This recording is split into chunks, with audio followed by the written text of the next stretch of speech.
अगर आपके हाथ और पाँव के नाखून का रंग चेंज हो रहा है, नाखून बहुत मोटे से हो गए हैं और बहुत जल्दी टूट जाते हैं, तो ये नाखून का फंगस या नेल इन्फेक्शन हो सकता है, जिसका नाम है ओनिकोमाइकोसिस।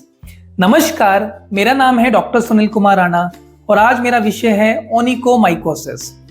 ये बीमारी एक नेल इन्फेक्शन होता है जो कॉज होता है फंगस के द्वारा, या आपके टो नेल और फिंगर नेल यानी पाँव और हाथ के नाखून में देखने के लिए मिलता है। स्टार्टिंग में जो नाखून का रंग है वो चेंज होता है। इनिशियली फ्रंट से हल्का सफेद लिए हुए पीला सा हो सकता है या ब्राउन रंग हो सकता है और वक्त के साथ ये डीप चले जाता है। एक बार नाखून में डीप चले गया तो नाखून उखड़ सकता है, नाखून का रंग ज्यादा चेंज हो जाता है, नाखून बहुत थिक या ब्रिटल बहुत जल्दी टूटना शुरू करता है। इसलिए इसका वक्त रहते हमें ट्रीटमेंट कर लेना चाहिए। अगर हम इसके डायग्नोसिस की बात करें कि कैसे आप पहचानेंगे, तो इसमें हल्का सा स्क्रैपिंग लिया जाता है या नेल को हल्का सा काट के तोड़ के माइक्रोस्कोप के नीचे फंगस के लिए या और इन्फेक्शंस के लिए टेस्ट किया जाता है। अगर हम इसके लक्षण की बात करें, सिम्टम्स कैसे पहचान होगी, तो एक तो आपके नाखून का रंग चेंज हो रहा है, ये हल्का सा ग्रीन हो सकता है या ब्लैक हो सकता है अगर बैक्टीरियल इन्फेक्शन हुआ है। तो अगर नॉर्मल फंगल इन्फेक्शन है, जनरली ये पीला हल्का ग्रेइश रंग का देखने के लिए मिलता है या हल्का ब्राउनिश कलर देखने के लिए मिलता है। इसका शेप चेंज हो जाता है। अगर आपका नाखून देखेंगे तो अलग अलग इसमें आपको शेप देखने के लिए मिल सकते हैं। इसमें नाखून ब्रिटल हो जाता है, बहुत जल्दी इसमें क्रैक्स होते हैं, नाखून बहुत थिक हो जाता है, मोटा सा हो जाता है नाखून आपका, स्मेली होता है और कभी कभी नाखून उखड़ जाता है नेल बेड से। तो ये इसके सिम्टम्स होते हैं। अगर हम इसके कॉज की बात करें तो इसका जो कॉज है वो है डर्मेटोफाइट इन्फेक्शन, जो कि एक फंगस है, लेकिन मोल्ड, यीस्ट या बैक्टीरिया भी इस बीमारी को क्रिएट कर सकता है। अगर हम इसके कॉम्प्लिकेशन की बात करें तो इसमें सेकेंडरी इन्फेक्शन होने के चांसेस होते हैं, बहुत पेन होने के चांसेस हैं, और जब ये नेल बेड से सेपरेट हो जाता है नाखून तो उस समय बड़ा परेशान होता है हमारा पेशेंट। इसलिए इसका वक्त रहते ट्रीटमेंट हमें ले लेना चाहिए।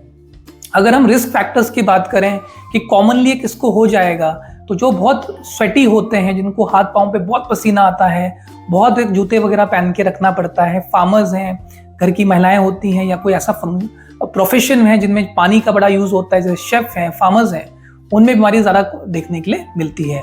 बहुत लोग स्विमिंग वगैरह करते हैं, उनमें भी कंडीशन देखने के लिए मिल जाती है।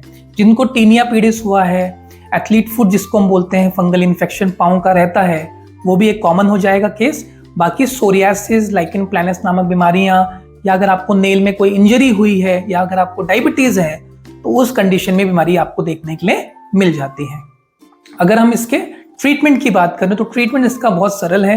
एक तो आपको अपने नाखूनों को थोड़ा सुखा के रखना पड़ेगा। अब जब आप पूरे रात में जब सोने लगते हैं, कोई कपड़े को थोड़ा तवे पे हल्का गर्म करके या किसी चीज में हल्का सा वार्म करके नाखून की सिकाई कर लीजिए, ताकि अगर कोई वाटर कंटेंट है तो वो खत्म हो जाए। आप थोड़े ब्रीदेबल शूज वगैरह पहन के रखिए। जब आप कपड़ा, बर्तन वगैरह कुछ धोते वगैरह हैं तो दस्ताना पहन के आप काम कर सकते हैं। तो ये एक तरह से बैरियर की तरह काम करेगा। और अगर हम इसमें मेडिसिनल ट्रीटमेंट की बात करें तो उसमें एक नेल लैक्वर आता है, एमरोलोफाइन, उसका हम हफ्ते में 2 से 3 बार प्रयोग कराते हैं, कम से कम 3 महीने तक। वो एक तरह से नेल पॉलिश जैसी कुछ मेडिसिन होती हैं, वो हम यूज कराएंगे। और दूसरा, इसमें कुछ खाने की दवाई दी जाती है, जैसे इट्राकेनाजोल 200 mg सुबह शाम BD फॉर अ वीक। इसमें हम 3 महीने तक पेशेंट को मेडिसिन खिलाते हैं, लेकिन महीने में सिर्फ 7 दिन वो गोली खाएंगे। तो इस महीने 7 दिन, नेक्स्ट मंथ 7 दिन और थर्ड मंथ में 7 दिन। रोज दवाई आपको खाने की इसमें जरूरत नहीं पड़ती है, पर इसमें रिजल्ट आपको इमीडिएट नहीं मिलेगा। जो दवाई का असर है वो लगभग 1 महीने के बाद आता है, तो आपको थोड़ा पेशेंस रखना पड़ेगा। ऐसे ही वीडियोस के मेरे चैनल को लाइक, सब्सक्राइब एंड शेयर करिए। अगर आपको कोई भी क्वेश्चन होता है तो कमेंट सेक्शन बताइए, मैं आपको जरूर रिप्लाई करूंगा। धन्यवाद।